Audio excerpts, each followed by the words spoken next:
para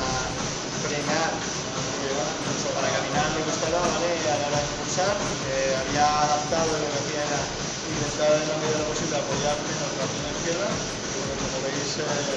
estamos en la última fase de la adaptación, hemos salido ya al campo,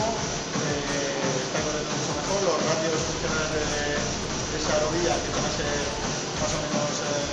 normales para un